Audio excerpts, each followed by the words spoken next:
Hello, I'm EnterElysium, and today we are going to be playing Aurora 4X, as you might have guessed, the incredibly in-depth, fascinatingly amazing, frustrating space strategy game. Today, particularly, we're going to be building a tug to be able to move around our ridiculous 5 million ton orbital terraforming station. I might have got a little bit overboard with that. Either way, it'll do the job. So, we need our ultra-large fuel storage. That's going to take a few months to be built. However, we can already get started. What I'm going to do is bring up A4X Calc. And I'm going to go Ship Optimizer. I'm going to say desired tonnage is 105,000 tons. Desired speed. When towing a station, we're going to go for 100. And our station is 1, 2, 3, 4, 5, 6, 5 million tons. Match tonnage, sure. We want this to be a commercial tug. 99% of the tug is going to be engines and fuel, because what else is there to put on it? It's a tug. And checking all of our stats here, they all seem about right. The armor is ceramic. Everything else seems fine. I don't care about the jump drive. Okay. Minimum number of engines, 1. It's not going to be 1 engine, but sure, whatever. And the range when towing, sure, 30. Might need to up that, but let's do a quick test. Okay. This is some pretty good response. Ooh.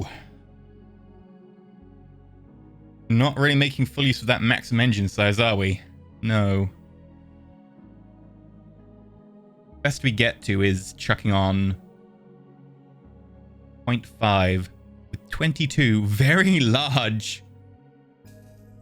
Oh, that's compressed. Okay, don't allow compressed fuel. We don't have that, sadly. No, we cannot do this. You're saying that that's impossible to do. Okay, what if we go for shorter range? Okay, that's possible. Shorter range just means we'll need to have a tanker with it, and the tankers need to provide it with fuel. Can be done. Okay.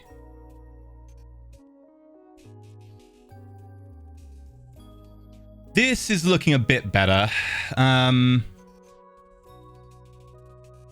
don't really care about the available space. Like, it's telling us, hey, you can make something with like 10,000 tons spare. And I'm like, I don't care. I was kind of hoping we'd be making use of the max size engines, because obviously that's just more efficient. Now, I didn't think, we'd be on our max size minimum, most efficient engine, which is 0.3 times. I thought we'd probably be 0.4, 0.45, 0.5. But this is looking a little bit rough. Either way, we're going to open up our new ship design, and we're going to make a tug. So, new ship class. This is the Alistair.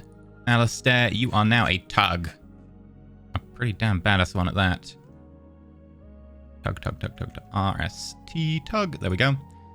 And these are going to be so kind of rare that I feel we might actually need to name each of them. Commander priority is, again, minimal. Number of ships to build, we don't care about that. We care about, here we go. What are we going to name you after?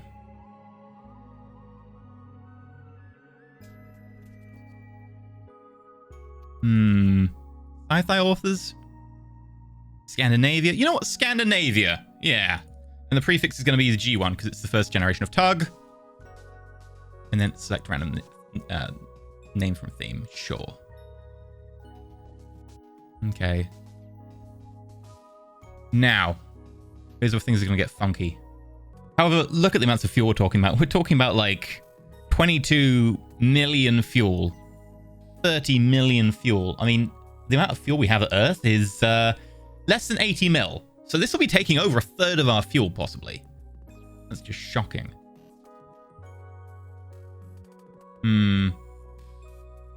Why are you using only 13 engines? Why not the extra engine? 93 hull size at 0.45 times. Sure. So first things first, we want a tractor beam. Let's chuck a tractor beam on. That's the most important part. Get rid of fuel storage. We're going to be doing a lot of work on this one. We will want to put a sensor on board because it's an expensive enough ship. It deserves a sensor. And then we want to go to design tech.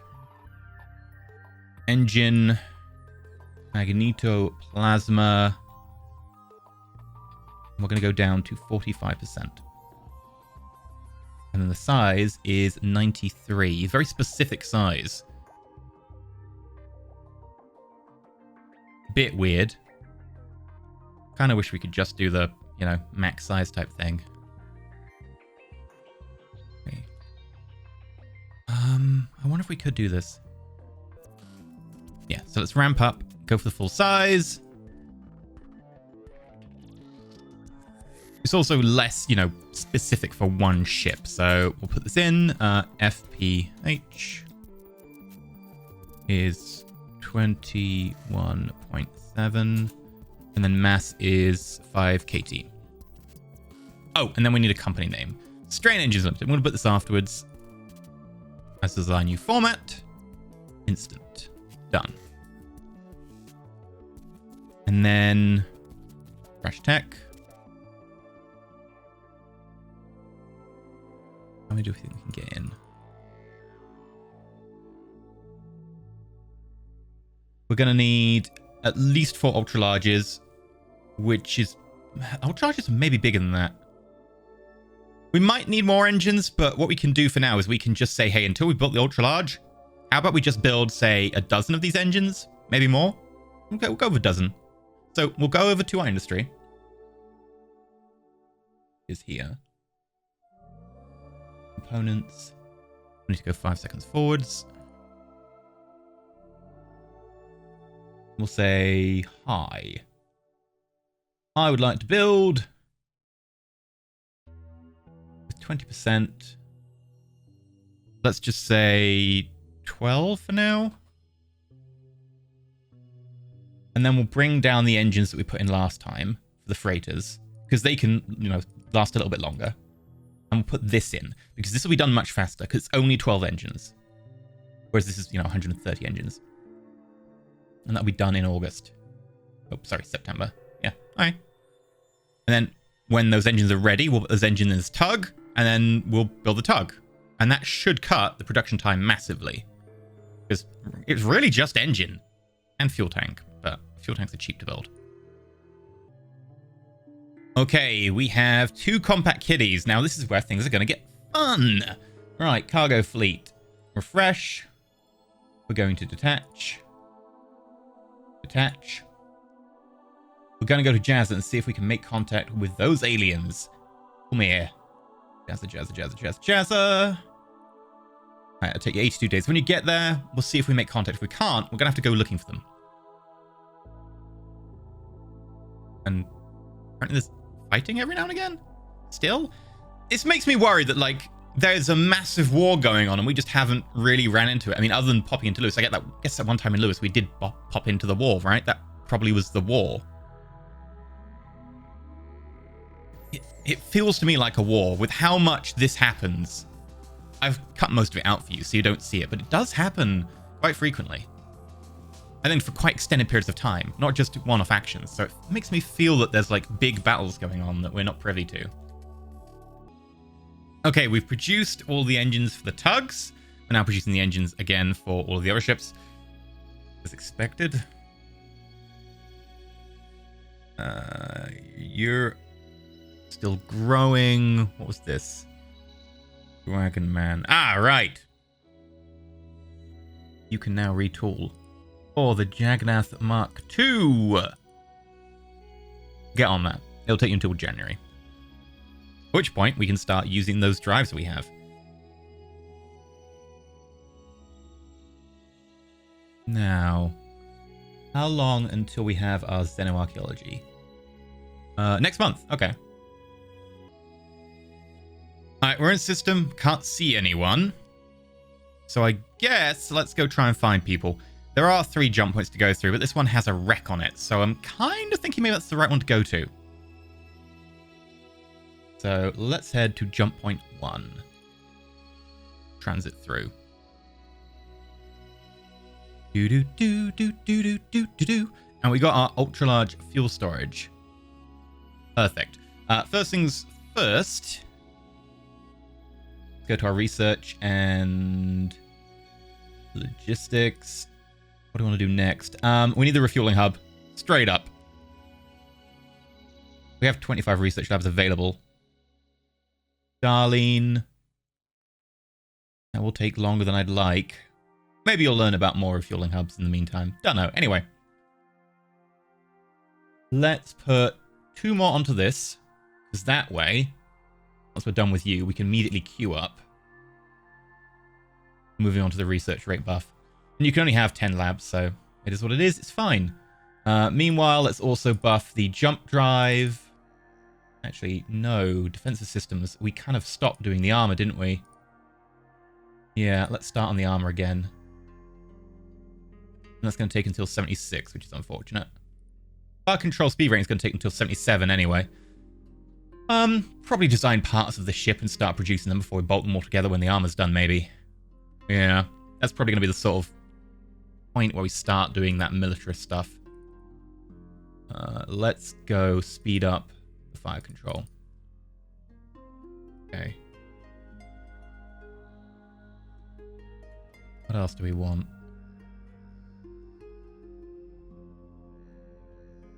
The laser focal size, we can probably slow down a little bit. We'll chuck that onto armor as well. And then we'll also say assign new to the armor now. Yeah. There we go. Okay, now we've got that, we can actually work on that tug.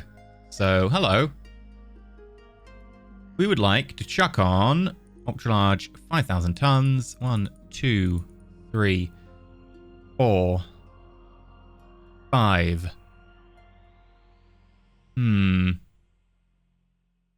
6. I don't know how far you're going to go now when we attach a station to you. What if we get rid of one of those and we add on a extra engine? Speed increases may be worth it. 15 of those for the 5 ultra-large fuel storages. We're missing anything. We do have a bit of space we could, put extra fuel in. Okay, that's kind of as many fuel storages as I can really pack in there. We're just shy of the limit. We have our thermal sensor. We have a tractor beam with 15 engines. The armor's not going to be done soon enough to make the difference on this. So I think you are all good. I'm just trying to debate if there's anything else we need. Yeah. Let's hold you. Done. Now, that speed might look amazing, but when you're tugging a giant 5 million ton vessel, it's not going to look as amazing. So, you're locked in. We're going to close that up. And then we're going to go and say shipyards, Lycan boat builders, retool for the Alistair. They'll be done immediately. And then we say use components. And you'll see that this date is saying, hey, it's going to take you basically 2 years to build this ship. The G1 Kuvola. Well, watch what happens when we click use components. It still says that, but it'll be done in June next year. It's shaved way over a year. Perfect. We'll also have a quick look and say, hey, when are you going to be done, Greenfield? June next year? No, you're going to be done October. Okay, if we can time that with June, that would actually be quite helpful. So let's go to our financial centers. They're almost done. We'll actually just lower them to 5%. And we'll put 5% on the Greenfield. August. Ooh, I wonder if we can get that any further. Let's lower our research labs to 18%. July. 15%. June. Bam. Okay. Good enough for me. June is when we're going to start terraforming. I have my first target in mind. Now. Quick check. Mars. How many people can you support? 2.36 million. Okay. Well, the Sapphires are sitting in Earth orbit, so let's go and load colonists. Go to Mars, unload colonists, and then come back to Earth and refuel, and then repeat. Great. One other thing I want to do is, we have so much money right now. Look at our racial wealth. It's almost 200,000. We need to buy some stuff. And we already know we are in need of geranium. Also corundium. And to an extent, neutronium, except we have a huge stockpile. So corundium and geranium. Well, let's go have a look at our friendly CMCs. You're selling corundium? Seraph Corporation? We're purchasing that. Duncan Ores? No. Orkosigan? You know what? Yes, we'll purchase that as well. The Jeffries Mining Group. A lot of geranium. We're purchasing that. Lycan. We're purchasing that. And Morsink. We'll purchase that as well. Oh, we also have to say, go to Earth. Again, I really wish there was just a way to be like, hey, everyone go to Earth. Otherwise, if we don't do this, they'll just collect on the surface and we'll forget about them, and then they'll just sit there forever and ever and ever and ever and ever, and no one will do anything with them. Frustrating. Ashley Dragonman has completed xenoarchaeology. Beautiful. So, let's have a look down at ground combat. I mean, you're not sure. I'm not. I'm sure. I know what I'm doing. I think we want to grab the geosurvey equipment, so we can do geosurveying. We'll create that project. It'll take a while to be done, but yeah. Now, the great thing is our geosurvey equipment can probably go in the same troop transport we're going to create to transport all of our xenoarchaeology equipment. So let's just get started on that. A lot to be done today. First things first. We're going to go over here. We're going to go to unit class, and we're going to make ourselves a medium vehicle. It needs to be medium to have xenoarchaeology equipment, with 2 xenoarch light armor, because it shouldn't be getting into a fight. We'll avoid combat just in case. And we're going to call you the Arachne Xenoarchaeological unit. The Axu? Arachne Xenoarchaeological unit. Perfect. And we will just instant that. I think that's just good. It has 2 Xenoarch, and each one is generating 1 point. Now, a point, I think, is a % chance to find out what is going on that planet per year. So if we had 20 of them, there'd be a 20% chance to find out what the deal is with the planet. So we're going to instant you, go to formations, make a new one, and this is going to be Xenoarchaeological Company. It should be Xenoarchaeology Company. Done. And that'll be Zeko. Now, we know we need 1 Ajax Command APC. And then the question is, how many of these Arachnes can we get in? Let's try 45. Ooh, bang on. Could we get, like, 46? No. Oh, it's exactly 45. Not bad. There is a bit of space there, so I think that we might want to just, for RP purposes, pad that out with a few troops to help defend them. So we're going to go infantry. This is actually going to be our first infantry we've made, I think. Improve personal weapons, and we'll definitely want to be in combat with you. We're going to call you Trooper. Wouldn't be light Trooper, because they're not light. It's powered infantry. It's not heavy, so this is just going to be Trooper. Improve personal weapons. Yeah, pretty standard. Instant. And then we'll go to our Trooper, and we'll add 120 space, so we'll add try 21. Perfect. And hell, we can put one of these in the fortification unit. Nice. So with that, we have a Xenoarchaeology Company that's going to be 10,000 tons. Great. 45% chance of finding out what's going out there per year. We'll close that up. Then we'll go across to here. We'll need to go 45 seconds for this. Ground unit training, Xenoarchaeological Company, and create task. So that'll take until August, less than 2 years. Okay, that's fine. Let's whip open the design screen. We're going to need a new ship, and this is going to be the Honka. Hello, Honker. You are going to be a troop transport. Nothing fancy. I have a slight differentiation between troop transports, which are here, and assault transports, which are here. Assault transports are designed to go into dangerous places. Troop transports are more like mass conveyors. They are not designed to go anywhere where they will get shot, ideally. Troops transport. They're large. We'll get 2 of those. That way it can carry 10,000 tons. There you go. And then we're going to need enough engines to make it move. So we'll use our new engines that are the less powerful version. 2 of those. Sure. We'll stick a thermal sensor on as well. And then the range is pretty good. I mean, do we want to make any changes? We could just go down to 1. Not particularly time dependent. Maybe it is worth going down to that 1. He doesn't need to get anywhere super fast. That said, shipping them around, especially for the the geo-survey teams, where there's a lot of things to geo-survey, might be helpful.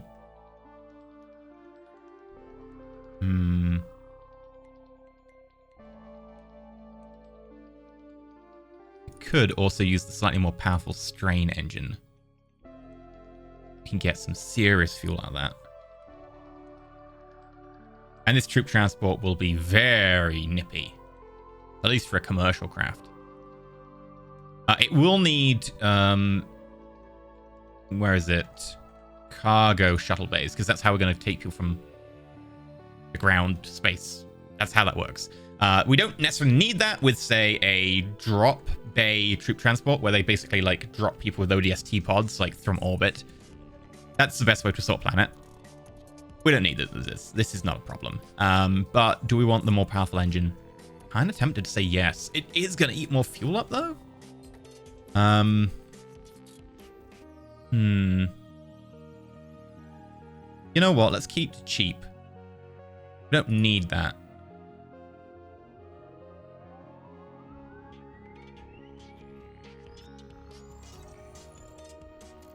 We'll go with 2. We'll also add a little bit of armor, just because it is going to be protecting something quite valuable.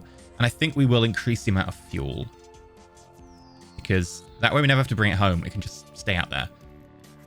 500,000 liters of fuel. It's got a little bit of armor. It's commercial, so I don't care about deployment time. The speed is pretty decent. Okay. Lock that in. They don't need to be individually named, because this is a pretty, dime a dozen ship. We're going to make a fair few honkers. And by a fair few, I mean probably like 3. 1 xenoarchaeology and 2 geological survey. And then if we lose 1, we probably still are fine. So, shipyards. We go in this 25,000 ton shipyard. We're going to retool for the honker. We'll close that up.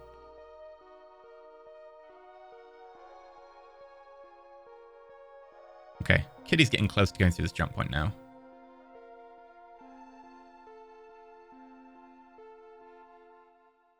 Hello. Okay, we've just found the Jofu system. A habitable world. A lot of... Okay. Oh, wow. Also, so many wrecks. What the hell's going on here?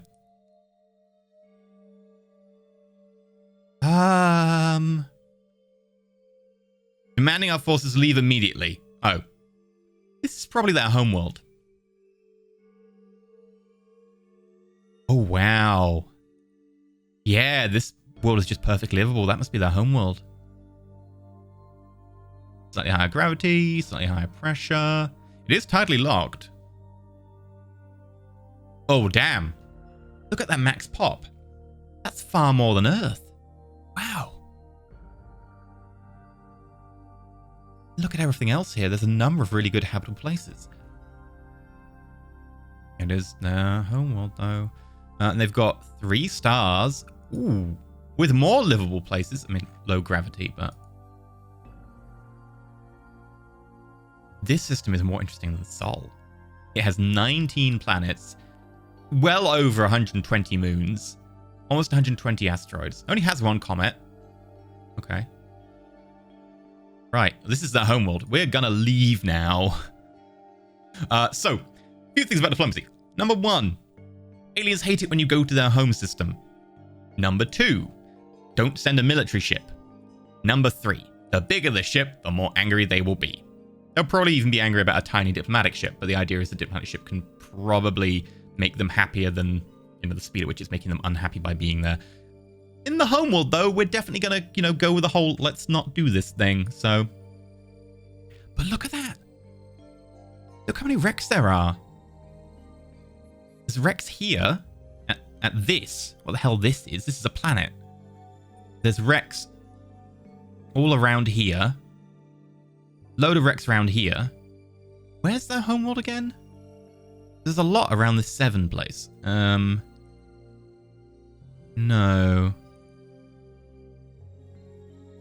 Okay. No, the homeworld's inside in here. So much going on around this orbit. It makes me think that like they bumped into something around this orbit and they had a massive fight, because that looks military to me. That is commercial shipping that got caught. That's probably military. That's commercial. That's military. I wonder what happened. This is a bit like Lewis all over again, except the fight's not happening in front of us. Something is going on here.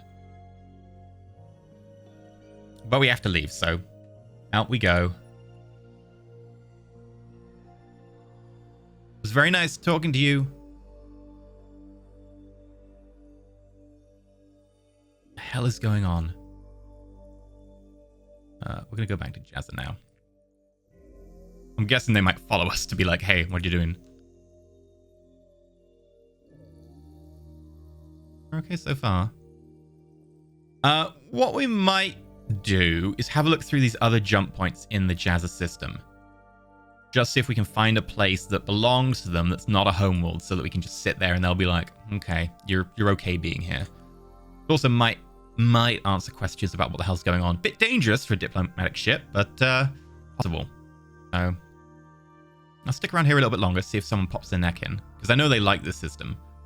But to be able to actually talk to them, we need to have them in range. Wait a day. Wait, 5 days? I'm slowing down a bit. Well, there's certainly a wreck here. We're going to head up to the nearest jump point and go through. That's going to take us 9 days. Okay.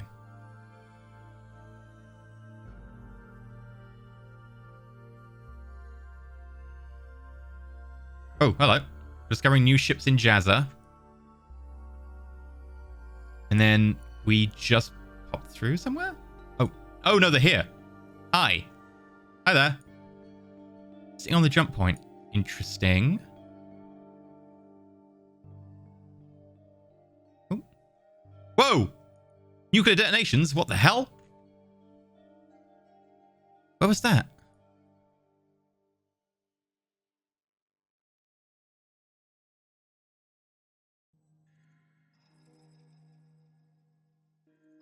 I think it was over here.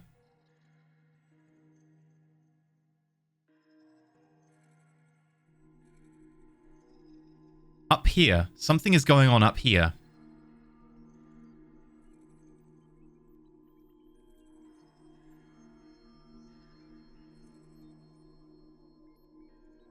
There is a fight in this system. What the hell is going on?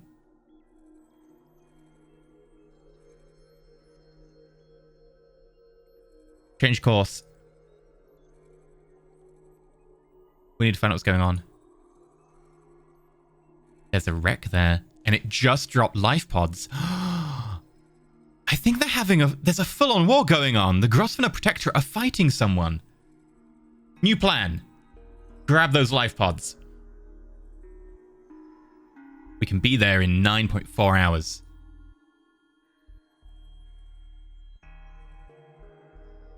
Who is this? Where did they come from?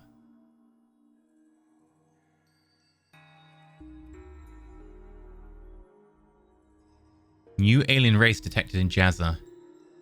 Okay, great. We've probably called them the Jazza, haven't we?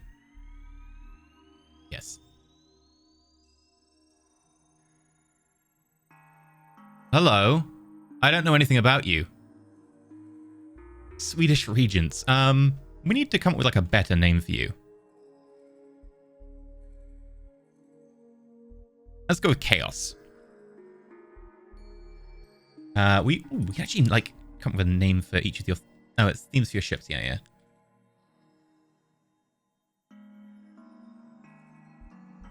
Yabishai. We don't know anything about their gravity, oxygen, temperature, but we can research that now. Abbreviation, what are we going to call them? I'm going to presume that there's the same aliens that may be responsible for the shadows that we've been seeing in, like, Lewis and the Rex and so on. So, Menace in the Dark? Or, like, Shadows? Or, I'm going to call them, that doesn't... an acronym well. What would you call them? They're effectively like a shadow like race. We haven't actually really... The only time we've bumped into them is just by being really quick now and grabbing their life pods. What would we call a race of aliens who literally have been like trying to chase shadows? Ghosts. Okay, that suggests to me they came from this jump point. This is risky, but I want to know what's beyond the third jump point of the Jazza system. We need to find out. No, we don't. Tell a lie. We need to bring the people on board home. We need to find out what's going on. Come back to Earth. That's Sleepy Zoe, wrong one. Go to Earth. Unload the survivors so we can find out, like, maybe how to send them home or how to talk to them or possibly have them bagged and tagged and sent off to some random facility. Then refuel and resupply. And this is where the Compact Kitty 2 comes in. We can send you to the Jazza system instead. Ah! And then you can go through the third jump point. Okay, we finished the orbital mining module now, working on our research rate buff. We have insufficient crew accommodation for the personnel on board because people are not in cryo. This one keep the rate of time which deployment passes by 2 times. Okay, sure, whatever. Because we picked up people, it's effectively saying that, like, you've got double the number of people on board. They're just sleeping in hallways. It's going to cause more failures and stuff. Sure. But we also got our orbital mining module, which means we can do orbital mining now. There's a lot of stuff happening.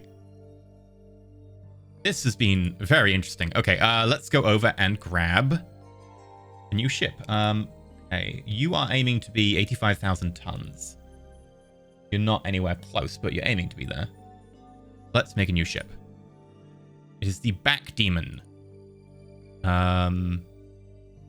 You are going to be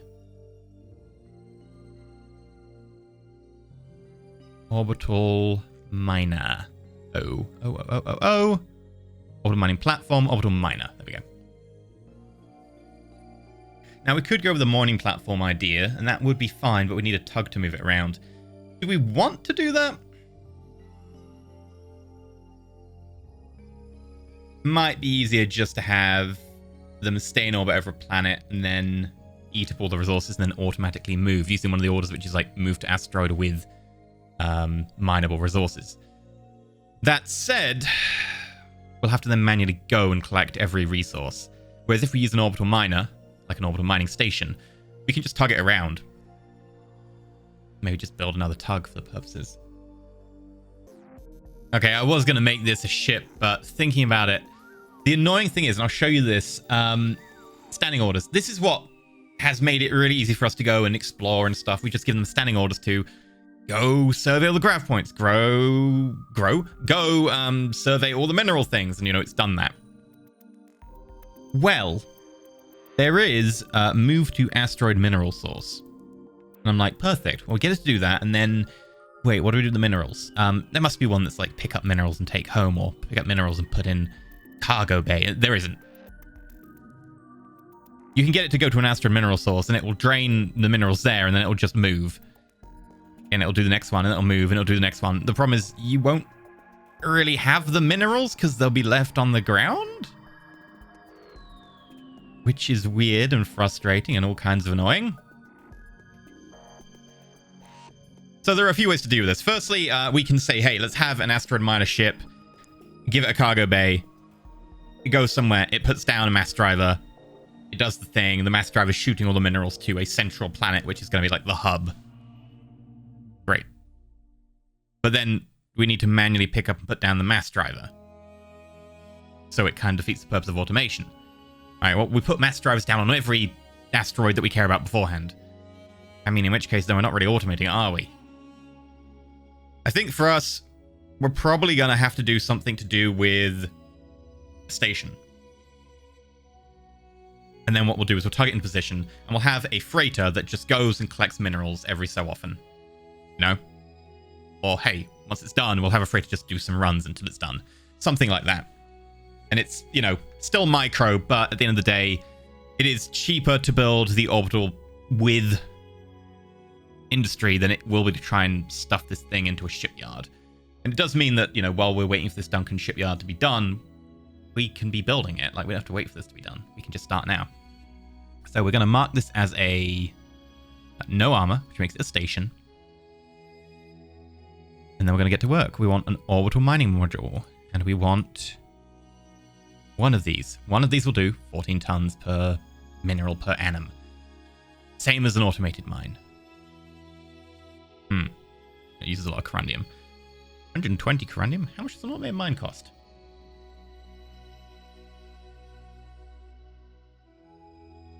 Okay. Half the price. Sure. Okay. We're going to need far more than this. What if we go for 100?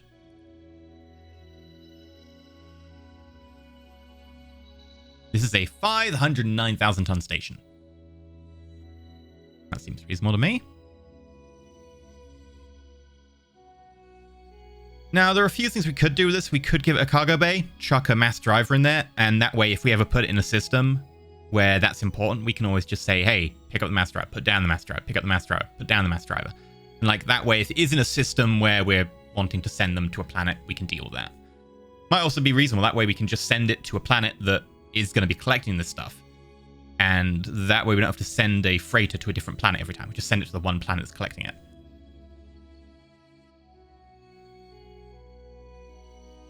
So I think we'll put a cargo hold on, standard cargo hold capable of holding a mass driver. And then of course we need a way to take that and dump it on the ground. So we'll put a cargo shuttle. Don't need more than a cargo shuttle, and that's fine. And this won't be too hard to build. And it's going to be 100 automated mines, effectively. Admittedly, they're not automated. They take 5,000 crew, but that's far better than the, you know, if it's 100 mines, how many million population does that need? 5 million? Like, we've gone from 5 million to 5,000. This is 0.1% of the population. Great. It does, of course, need us to tug it into position. We could even go higher than this.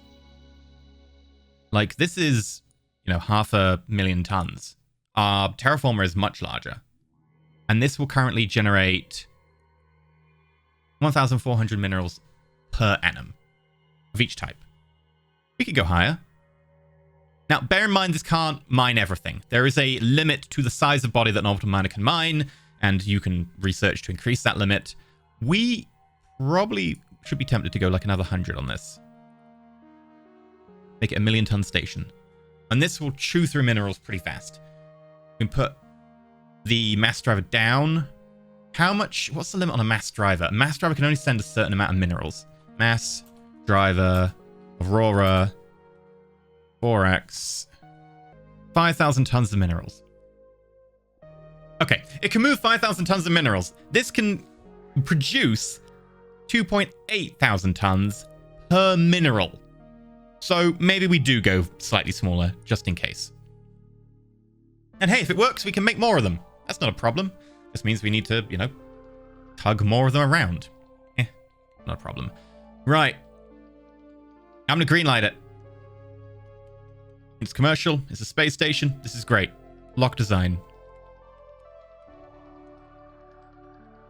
And then we're going to need to go over to our industry and sort that out. Now, there is a spot going to be opening up next year when the greenfield is done. Is there anything else can be done sooner? No. Okay. Space station. Back demon. And we're going to have just one for now. We're going to order one. We're going to queue that up. Also, let's check in that research rate tech that we've been talking about. 77. Sure.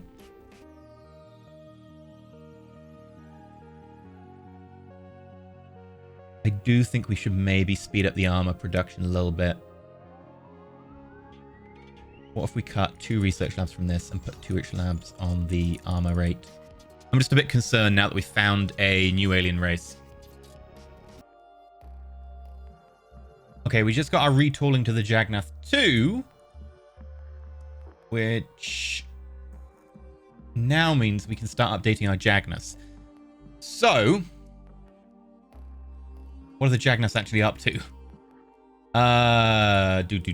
You're currently on cycle. You aren't. In 37 days, you're actually going to be back at Earth and not doing anything. In which case, when you're done, we're going to have you do the thing. I think we'll also probably want to break the cycle here. Because although we've been supplying subject level with a lot of stuff, we might want to consider moving the other direction towards Sleepy Zoe. So we'll have you break that cycle. There we go.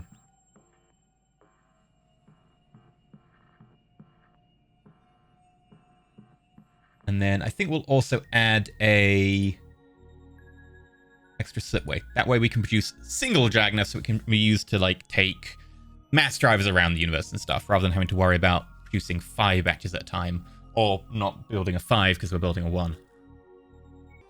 Okay, we also got our 15 centimeter laser focal size, which is great and all, but is there anything I want to do next?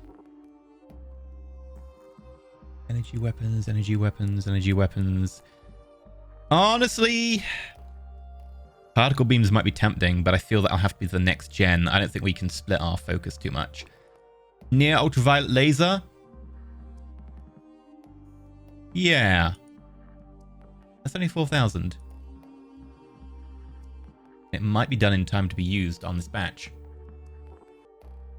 Right, this is looking pretty good for the Miltech. So we're looking at composite arm being done beginning of 76.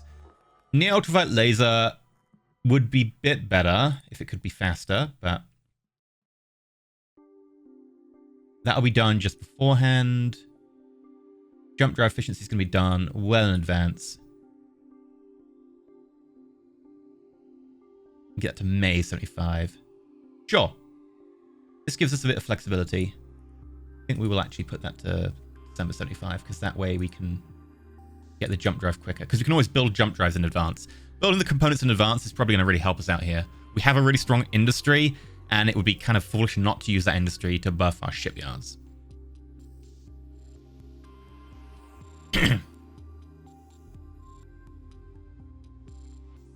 Okay.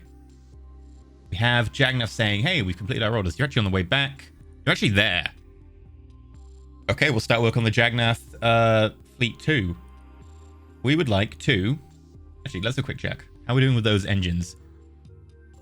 We produced about 50 of them already. Huh. Good job.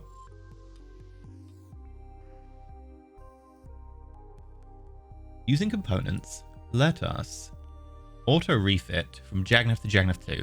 Now, it's saying that will take a little over a year. It says that, but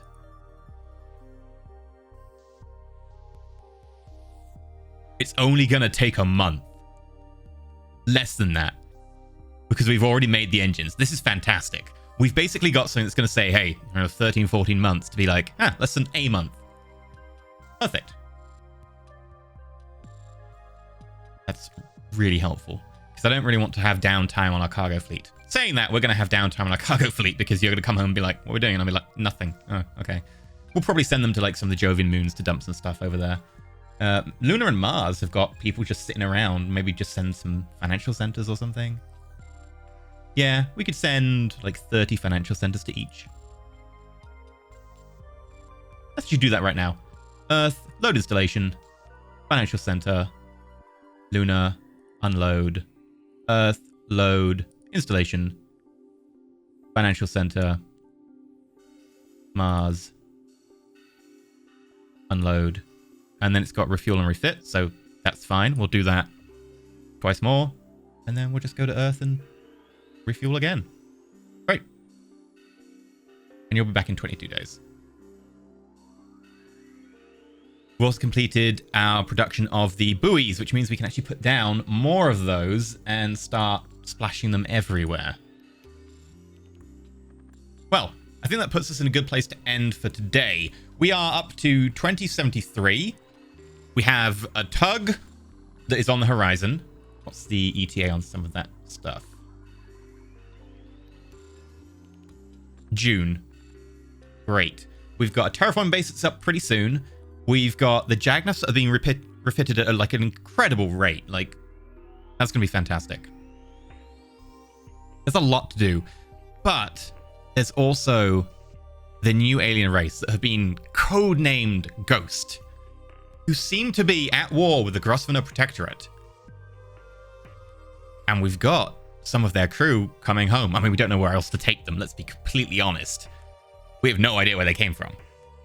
And I think they're responsible for the mass fighting we've seen in Lewis, in Jazza, and in Jofu, the actual homeworld beyond Jazza. We need to find out more. We need to find out what the hell's going on, and if anything, maybe they'll be really kind, and just because we're asking so nicely, they'll give us some tech. Saying. Now, if you want to get involved in the interaction and interactivity, which I'm probably going to have to ask the First Minister what they want to do with the prisoners? The captives? The rescued? The asylum seekers? I don't know what they are. We can't speak the language, so we're like, hey, where do you want to go? And they're like, roar, roar. Okay, we're going back to Earth. Cool. Roar, roar, roar. You like oxygen, right? The atmosphere's okay? Roar. If you want to get in the Discord, join in the interactivity, you can do. But also feel free to, like, comment, subscribe if you want, although better off going to the Discord and just looking at the announcements channel, because that gets my videos, actually gets the videos, and gets my streams. But until next time, stay shiny.